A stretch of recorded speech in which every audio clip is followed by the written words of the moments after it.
ചേട്ടാ നമ്മുടെ പ്ലാൻ എന്താ? ചിഞ്ചു, ആ ആന്റിക്ക് നിന്നെ നന്നായി അറിയാലോ.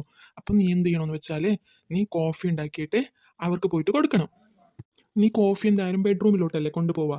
അപ്പോൾ അവർ അവിടുന്ന് കോഫി കുടിക്കാൻ നിൽക്കുമ്പോൾ നീ പറയണം, ഇവിടെ ഞങ്ങൾ കോഫി ഒന്നും കുടിക്കാറില്ല, അതുകൊണ്ട് നിങ്ങൾ ഹാളിൽ വന്നിട്ട് കോഫി കുടിക്കണമെന്ന് പറയണം. അവര് കോഫി കുടിക്കാൻ വേണ്ടിയിട്ട് ഹാളിൽ വരുന്ന സമയത്ത് ഞാനും പൈങ്കിളിയും പുറത്തോട്ട് വരും. എന്നിട്ട് ഈ വീട്ടിലുള്ള മൊത്തം ഡോറും ജനലും ഒക്കെ അടിക്കും. പുറത്തുനിന്ന് ഡോറ് കുറ്റിയിടാൻ നിൽക്കുന്ന സമയത്ത് ഞങ്ങൾ നിന്നെ വിളിക്കും. ആ സമയത്ത് നീ ആ ആൻറ്റീൻ്റെ അടുത്ത് നിന്ന് ഞങ്ങളുടെ അടുത്ത് വരണം. എന്നിട്ട് നമ്മൾ എന്ത് ചെയ്യും, ആ ആൻറ്റീനെ മാത്രം അകത്ത് ആക്കിയിട്ട് പുറത്തുനിന്ന് കുറ്റിയിടും. നീ ചിഞ്ചു ഇവിടെ കോഫി ഉണ്ടാക്ക്, ഞാനും പൈങ്കിളും അപ്പുറത്തോട്ട് പോന്നു. പൈങ്കിളി, നീ ഇല്ലേ ഫ്രണ്ട് സൈഡുള്ള ഡോറും ജനലും ഒക്കെ അടക്ക്. ഞാൻ ഈ ബാക്ക് സൈഡുള്ള ഡോറൊക്കെ അടച്ചിട്ട് ഫ്രണ്ടിൽ വന്നിട്ട് നിൽക്കുന്നു. ആന്റി ഇന്ന് ആന്റി കോഫി. താങ്ക് യു മോളെ.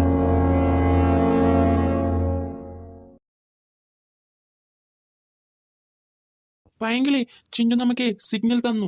ഞാനേ ബാക്ക് സൈഡുള്ള ഡോറൊക്കെ ക്ലോസ് ചെയ്യുന്നേ, നീ ഫ്രണ്ട് സൈഡുള്ള ഡോറൊക്കെ ക്ലോസ് ചെയ്തിട്ട് അവിടെ പുറത്ത് നിൽക്ക്, ഞാൻ അങ്ങോട്ടേക്ക് വരാം. ആദ്യം അവരെ അകത്തിരിക്കുന്ന സമയത്ത് വേണം നമ്മൾ പുറത്തുനിന്ന് കുറ്റിയിട്ടിട്ട് പോലീസിനെ വിളിക്കാൻ. ഓക്കെ ആന്റി ഷുഗർ ഒക്കെ ഓക്കെ ആണോ? ആ ഷുഗർ ഒക്കെ ഓക്കെ മോളെ. പിന്നെ ഇല്ലേ, നീ ഈ കപ്പിന് താഴെ ഈ പ്ലേറ്റ് എന്തിനാ തന്നത്? അതെനിക്ക് വേണ്ടാട്ടോ. ഓക്കെ ആന്റി, എന്നാലേ ആ പ്ലേറ്റ് താ, ഞാനത് കിച്ചണിൽ വെച്ചിട്ട് വരാം. അല്ല മോളെ, നീ എനിക്ക് എല്ലാം ചെയ്തു തരുന്നുണ്ടല്ലോ, നിനക്ക് എന്നെ അത്രയ്ക്ക് ഇഷ്ടാ? അതെ ആന്റി, എനിക്ക് ആന്റീനെ ഭയങ്കര ഇഷ്ടാ. എന്താന്ന് പറഞ്ഞാലേ, എൻ്റെ ചെറുപ്പത്തിലേ എനിക്ക് മുത്തശ്ശീനെ ഇഷ്ടമായേ, അതുകൊണ്ട് ആന്റീനെ കാണുമ്പോൾ എനിക്ക് എൻ്റെ മുത്തശ്ശിയുടെ ഓർമ്മ വരുന്നു. ഓ അതെയോ മോളെ, നിന്നെ കാണുമ്പോഴേ എനിക്ക് എൻ്റെ പേരക്കുട്ടീനെ പോലെ തന്നെ തോന്നുന്നു. ആന്റി ഇപ്പൊ മോളിനി എന്നെ ആന്റിന്ന് വിളിക്കണ്ട കേട്ടോ, മുത്തശ്ശിന്ന് വിളിച്ചാൽ മതി. ആ ശരി മുത്തശ്ശി, ഞാൻ ഈ പ്ലേറ്റ് കിച്ചണിൽ വെച്ച് വരാവേ. പൈങ്കിളി, നീ എല്ലാ ഡോറും ക്ലോസ് ചെയ്തോ? ഇല്ല, ഞാൻ ഒരു ഡോർ ക്ലോസ് ചെയ്യാൻ ബാക്കിയുണ്ട്, അത് ചിഞ്ചു വരുമ്പോ അടക്കും.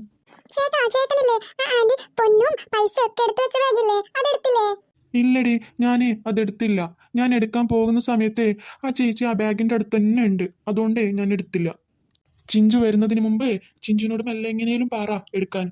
ഹേ പൈങ്കിളി, അതുവഴി പോവല്ല, അതുവഴി പോയാലേ അവർ കാണൂലേ. നീ അതിനപ്പുറത്തുള്ള ജനലില്ലേ, അതുവഴി മെല്ലെ വിളിക്കേ. എന്താ അവള് നോക്കുന്നില്ലേ? നീയില്ലേ ആ ജനലിന്റെ അടുത്ത് പോയിട്ട് മെല്ലെ ജനൽ തുറക്ക്. ആ ജനല് തുറക്കാൻ പറ്റും, ആ ജനൽ മെല്ലെ തുറന്നിട്ടുണ്ടല്ലോ. ചിഞ്ചുവിനെ വിളിച്ചു നോക്കിയേ. ആന്റി ഞാൻ ഈ പ്ലേറ്റ് കിച്ചണിൽ വെച്ച് വരട്ടെ. അല്ല മോളെ, നിനക്കെന്താ ഇത്ര തിരക്ക്? അല്ല ആന്റി, എനിക്ക് അസൈൻമെന്റ് ഒക്കെ എഴുതാനുണ്ട്, അപ്പോ ഇപ്പൊ പോയില്ലെങ്കിൽ ശരിയാവില്ല. നീ ഇവിടെ കുറച്ചു നേരം കൂടി നില്ല മോളെ. നീയല്ലേ ഇപ്പൊ പറഞ്ഞേ ഞാൻ നിന്റെ മുത്തശ്ശീനെ പോലെ ഉണ്ട്, അപ്പൊ എന്നോട് സംസാരിക്കാം കുറച്ചു നേരം. അത് പിന്നെ ആന്റി, നാളെ എനിക്ക് എക്സാം ഒക്കെ ഉണ്ട്, അപ്പൊ എനിക്ക് കുറച്ച് പഠിക്കാനുണ്ട്, പിന്നെ അസൈൻമെന്റ് എഴുതാനുണ്ട്, കുറെ പണിയുണ്ട് ആന്റി. എടി പൈങ്കിളി, എന്നെ ഈ ആന്റി പിടിച്ചു വെച്ചേക്കുവാ, എനിക്ക് വരാൻ പറ്റുന്നില്ല. പൈങ്കിളി, എന്താ ചിഞ്ചു വരുന്നില്ലേ? ഇല്ല ചേട്ടാ, അവളെ ആന്റി വിടുന്നത് പോലെ ഇല്ല. എങ്കിലേ നീ ഒരു കാര്യം ചെയ്, നീ അകത്ത് പോയിട്ടേ പൈങ്കിളിനെ വിളിച്ചോണ്ട് വാ. എടി, അതിന് നീ പേടിക്കൊന്നും വേണ്ട, നിന്നെ ആ ചേച്ചി കണ്ടിട്ടൊന്നുമില്ലല്ലോ. എങ്കിലേ നീ ഒരു കാര്യം ചെയ്, നീ ആദ്യം ഫ്രണ്ട് ഡോറിലൂടെ പോണം. എന്നിട്ട് പറയണം ചിഞ്ചുവിനോട്, ചിഞ്ചു എന്നെ ട്യൂഷൻ ടീച്ചർ അയച്ചതാ, പിന്നെ ആ അസൈൻമെന്റ് തായനിക്ക് എന്നൊക്കെ പറഞ്ഞിട്ട് എന്തേലും കള്ളത്തരം പറഞ്ഞിട്ട് ചിഞ്ചുവിനെ അവിടെ നിന്ന് മെല്ലെ കൂട്ടിക്കൊണ്ടു പോവാ. വരുന്ന സമയത്ത് ആ ബാഗ് എടുക്കാൻ മറക്കല്ല. അല്ല പൈങ്കിളി, നീ എന്താ ഇവിടെ? നീ എന്താ ട്യൂഷൻ ക്ലാസ്സിൽ വരാത്തത്? നിന്നെ ട്യൂഷൻ ടീച്ചർ അന്വേഷിക്കുന്നു. എനിക്ക് ഒരു അസൈൻമെന്റ് തന്നില്ലേ ടീച്ചറെ, അത് ഇപ്പൊ എഴുതിക്കൊണ്ട് വരാൻ വേണ്ടി പറഞ്ഞിട്ടുണ്ട്. അപ്പൊ നീ അതൊന്ന് ഹെൽപ്പ് ആക്ക്, ആ അസൈൻമെന്റ് ഫുൾ ആക്കാൻ വേണ്ടിട്ട്. ആ ഓക്കെ, എന്നാ നീ അപ്പുറത്ത് വാ, അപ്പുറത്തുനിന്ന് നമുക്ക് അസൈൻമെന്റ് കംപ്ലീറ്റ് ചെയ്യാം. അവിടെ നിന്ന്. എന്താ ചേച്ചി, എന്താ കാര്യം? ഈ കോഫി ഇല്ലേ, അത് തണുത്തു പോയി, പെട്ടെന്ന് ഈ കോഫി ഒന്ന് ചൂടാക്കിക്കൊണ്ട് വന്നേ. അത് പിന്നെ ചേച്ചി, ഞങ്ങൾക്ക് അസൈൻമെന്റ് എഴുതാനുണ്ട്, ഇപ്പൊ കയ്യില്ല. നീ അല്ലേ എനിക്ക് കോഫി ഉണ്ടാക്കി കൊണ്ടുവന്നത്, അപ്പൊ നീ എനിക്കിത് ചൂടാക്കി കൊണ്ടുവരണം. ആ ഓക്കെ ഓക്കെ, ആ കോഫി ഇങ്ങോട്ട് താ. നമ്മുടെ പ്ലാനൊക്കെ മൂഞ്ചോന്നാ തോന്നുന്നത്. അല്ലടി, നീ എന്തിനാ ഇതിനകത്തോട്ട് കയറിയാൻ? നിന്നെ രക്ഷിക്കാൻ വേണ്ടിട്ടാ ഞാൻ കയറിയത്, ഇതിപ്പോ ഞാൻ ഇവിടെ പെട്ടെന്നാ തോന്നുന്നത്. ഓ, ഈ പൈങ്കിലും പോയിട്ട് കുറെ സമയമായില്ല, ഇവരിതെന്താ ഇങ്ങോട്ട് വരാത്തത്? ഇനിയിപ്പോ ഞാൻ തന്നെ അകത്തോട്ട് ചെല്ലണമെന്നാ തോന്നുന്നത്. എല്ലാം ബാഗ് എടുത്തു വെച്ചില്ലേ, ഇനിയിപ്പോ വീട്ടിലോട്ട് പോയാലാ? അല്ലെങ്കിൽ വേണ്ട, ഇത്ര ധൃതി പിടിച്ചു പോയാലേ ആരെങ്കിലും സംശയിക്കും. ആ കോഫി കുടിച്ചു കഴിഞ്ഞതിന് ശേഷം അവനക്ക് വിളിക്കാം, അവനല്ലേ എല്ലാം കഴിഞ്ഞതിന് ശേഷം വിളിക്കാൻ പറഞ്ഞത്. ചിഞ്ചു, ചിഞ്ചു.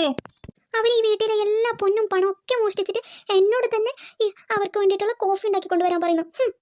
ഞാനെന്താ അവന്റെ വേലക്കാരിയോ മറ്റാണോ? നിന്റെ അമ്മ ഇപ്പൊ എങ്ങനെ വരുമോ? അറിയില്ല, പെട്ടെന്ന് വരൂന്നാ പറഞ്ഞത്. ഈ പൈങ്കിളി എത്ര സമയമായി ചിഞ്ചുവിനെ വിളിക്കാൻ പോയിട്ട്? ഓ, എന്നിട്ട് ഇതുവരെ അവളെ കാണുന്നില്ലല്ലോ. എവിടെയെങ്കിലും അലിഞ്ഞു തിരിഞ്ഞ് നടക്കുന്നുണ്ടാവും. ട്യൂഷൻ ചേച്ചി എന്തായാലും ഇന്ന് പൈങ്കിളി വരില്ല, നോക്കിക്കോ. അതെ ചേച്ചി, അവള് എങ്ങനെയും ക്ലാസ് കട്ടാക്കാനിരിക്കുവായിരുന്നു. നിക്കട്ടെ, അവള് വരട്ടെ, അവൾക്ക് കാണിക്കാനുണ്ട്. ചേച്ചി ഞാൻ പോയിട്ട് നോക്കി വരട്ടെ അവൾ എന്തെടുക്കുന്നെന്ന്. ഓ വേണ്ടായേ, ഒരാൾ പോയി തന്നെ ഇതുവരെ വന്നിട്ടില്ല. ചിഞ്ചു, എടി ചിഞ്ചു. എടാ, നീ ഈ വീട്ടിലുള്ള പയ്യനല്ലേ? ആ അതെ, ചിഞ്ചു ഇവിടെ പോയി. ചിഞ്ചുവിനെ കണ്ടിരുന്നോ? അവൾ കിച്ചണിലോട്ട് പോയിന്. ഇവിടെ വല്ല പ്രശ്നമുണ്ടോ? ഇവരെന്താ എല്ലാരും ആ പെണ്ണിനെ അന്വേഷിച്ച് നടക്കുന്നത്? ഇനിയിപ്പോ എന്റെ കള്ളത്തരം ഇവർക്ക് മനസ്സിലായി കാണോ? നിങ്ങൾ ഇതുവരെ വന്നില്ല. നിങ്ങളോട് ഞാൻ എപ്പോ പറഞ്ഞതാ വരാൻ വേണ്ടിട്ട്. ആ ആന്റി ഉണ്ടല്ലോ ചേട്ടാ, അവരെന്നല്ലേ വരാനേ സമ്മതിക്കുന്നില്ല. ഇപ്പൊ അവര് എന്നോട് കോഫി ചൂടാക്കി കൊണ്ടു കൊടുക്കാൻ വേണ്ടി പറഞ്ഞിട്ടുണ്ട്. അതൊന്നും തരാൻ പറ്റില്ല എന്ന് പറഞ്ഞിട്ട് നിനക്ക് വരായിരുന്നില്ലേ? അവര് ജോലിക്ക് വന്നൊന്നല്ലോ, അവര് നമ്മുടെ വീട്ടില് മോഷ്ടിക്കാൻ കയറിയതല്ലേ.